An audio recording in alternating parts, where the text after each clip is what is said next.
Ковачевски влегува во ќорсокак уставните амандмани кои никој не ги видел ќе ги праќа во собранието до крајот на месецов, иако јасно е дека нивно изгласување во овие моменти е невозможна мисија, додека власта ги замајува граѓаните со уставните измени, опозицијата се окрупнува и подготвува за предвремени избори. Според познавачите, власта веќе нема простор за маневар, а нема ниту време бидејќи во ноември завршува скрининг процесот на Европската унија.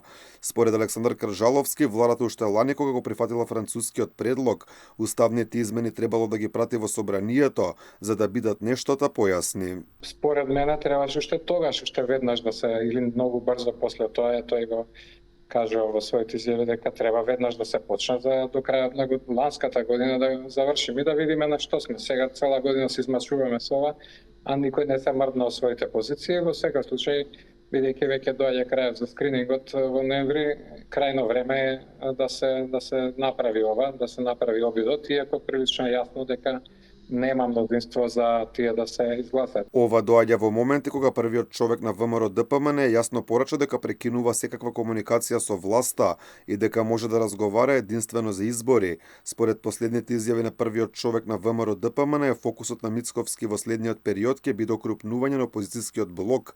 Предлозите за уставни измени се уште стојат во владата, на која владина седница ќе бидат ставени, се уште нема информација.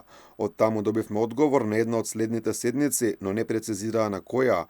Во меѓувреме Османи порача дека имал креативни маркетинг идеи како да ги убеди граѓаните колку се добри уставните измени. Што содржат тие би ставил на билборди низ државата, иако јасно е дека промена на уставот е невозможна без поддршка од ВМРО ДПМН. Собранискиот спикер Талат Џафери порача дека ги очекува уставните амандмани во законодавниот дом, дури и дека пратениците нема да имаат одмор доколку тие пристигнат во текот на летово.